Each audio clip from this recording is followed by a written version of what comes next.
তাহলে কি আল্লাহ নবী মিথ্যা কথা বলেছেন? নাউজুবিল্লাহ মিন জালিক, মিথ্যা কথা তো বলেননি। তাহলে কিভাবে কি হলো? তো যাদের হাতে বড় মোবাইল আছে, ল্যাংটা মেয়ে আছে, এদেরকে সরিয়ে দেন। দাড়ি চাঁচা আছে যাদের, তাদেরকে সরিয়ে দেন। প্যান্টটা এখনো নিচে আছে যাদের, তাদেরকে সরিয়ে দেন। এদের বাপ মা যাদের, তাদেরকে সরিয়ে দেন। আরো যারা শিরক বেদাত নিয়ে জড়িত, একবারে বাড়িতে শোকেজে নিয়ে, ঘরে নিয়ে, শিক্ষা প্রতিষ্ঠান নিয়ে, এদেরকে শিক্ষা থেকে সরিয়ে দেন। দেখেন তো মূলে কয়জন থাকে? তাহলে হবে? তাহলে তো আল্লাহ রসুলের কথা মিথ্যা হয়ে যাবে। এভাবে বুঝতে হবে, তাহলে বুঝতে হবে ঠিক আছে। আমি তো বললাম আপনাকে যে আমাদের এই বাসেদুপুর ইউনিয়নের একজন বড় শিক্ষিত ছেলে, বড় ডাক্তার, পিজি হাসপাতালের বড় ডাক্তার, 3 লক্ষ টাকা মাসে বেতন। তো বাপের বাড়ি এসেছে, দামি গাড়ি। তা আমরা পাড়ার মানুষ দেখলাম, বড় ডাক্তার গাড়ি থেকে নামলো, দাড়ি চাঁচা আছে, টাই গলায় আছে, সিগারেট হাতে আছে, প্যান্টটা টাকানো নিচে আছে। দেখলাম নামলো এভাবে। কিছুক্ষণ পরে দেখলাম বৌমা গাড়ি থেকে নামলো, হালকা হালকা গায়ে কাপড় আছে। একটু পরে দেখা গেল নাতি পুতিন গাড়ি থেকে নামলো, গায়ে কাপড়ই নেই। দেখা গেল গাড়ির পিছন দিকে কুকুর আছে।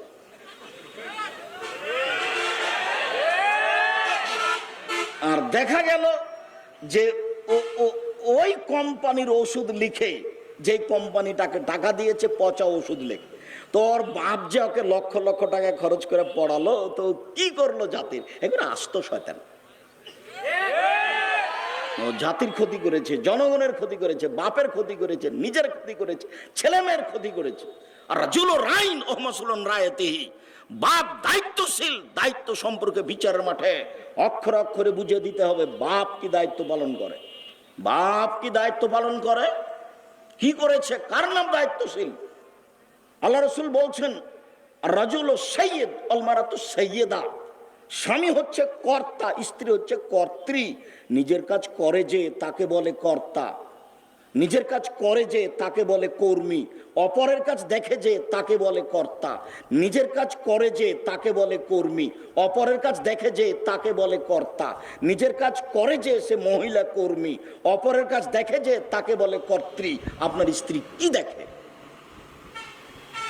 আপনার মেয়ে এখন নগ্ন পোশাক পরে আছে, এখন আপনার স্ত্রীও আছে, আপনার মেয়েও আছে, আপনিও আছে। আমাকে কি দেখাতে চাচ্ছেন, কি বুঝাতে চান? আমি আপনার গ্রামের মানুষ, আপনি আমাকে বুঝান, আপনি কি বুঝাতে চান? এই বিদ্যা দিয়ে কি হতে পারে জাতির? সম্মানিত দিনী ভাই বোন, রাসূল সাল্লাল্লাহু আলাইহি ওয়াসাল্লাম বলেন,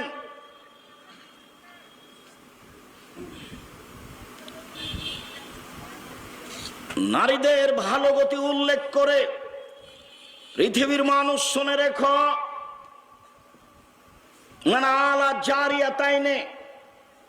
কেউ যদি 2 জন মেয়ের লালন পালন করে, শিক্ষা দেয় ভালো, বিবাহ শাদী দিয়ে দেয়, দেখাশোনা করে, বাপ হিসাবে দায়িত্ব পালন করে, তাহলে সেই ব্যক্তি আর আমি জান্নাতে থাকবো।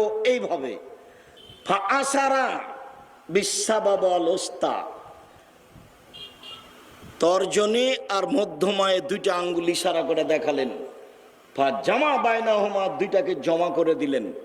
পৃথিবীর মানুষ শুনে রেখো, কেউ যদি 2টা মেয়ের লালন পালন করে, তাহলে সেই বাপ আর আমি জান্নাতে একসাথে থাকব। 2টা ছেলে, 10টা ছেলে যদি শিক্ষা দেয়, লালন পালন করে, তাহলে এইভাবে ওই বাপ আর আল্লাহর নবী জান্নাতে থাকবে। এই কথা আল্লাহর নবী বলেননি, 2টা মেয়ের কথা বলছেন। চলেন পাশে আর একটা বাক্য বলি। রাসূল সাল্লাল্লাহু আলাইহি সাল্লাম বলছেন, কাফিরুল ইয়াতীম, যারা ইয়াতীমের লালন পালন করবে, বাপ মারা গেছে সেই ছেলের, আমি আর সেই লোক জান্নাতে এইভাবে থাকবো। তখনও তিনি এই তর্জনী আর মধ্যমা 2টা আঙ্গুল ইশারা করে দেখালেন, তবে ফাফার রাখা বাইনাহুমা, 2টার মধ্যে একটু ফাঁক রাখলেন। কি বুঝলেন বলেন তো? হাদিস তো বুখারী মুসলিম। কেউ যদি এতিমের লালন পালন করে সেই লোক আর মুহাম্মদ সাল্লাল্লাহু আলাইহি সাল্লাম জান্নাতে একসাথে থাকবেন, এই আঙ্গুল দুটি দেখালেন, কিন্তু দুইটার মধ্যে একটু ফাঁক রাখলেন। আর যখন মেয়ের লালন পালন করবেন তখন দেখালেন যে আমি আর সে লোক জান্নাতে এভাবে থাকবো, তখন জমা করে দিলেন। তার মানে মেয়ের লালন পালন ভালো কাজ এতিমের লালন পালনের চেয়ে। কথা বুঝাতে পারিনি? রাসূল সাল্লাল্লাহু আলাইহি সাল্লামের কাছে একটা লোক অভিযোগ করছে, এসে আল্লাহ রাসূল, আমার অন্তরটা খুব শক্ত, এই ফকির ভিক্ষা চাইলে খালি বলি মাফ করো, আমার অন্তরটা কাউকে কিছু দিতে চায় না, ফকির দেখলে আমার মেজাজ খারাপ হয়ে যায়। তা আল্লাহ রাসূল বলছেন দুটা কথা,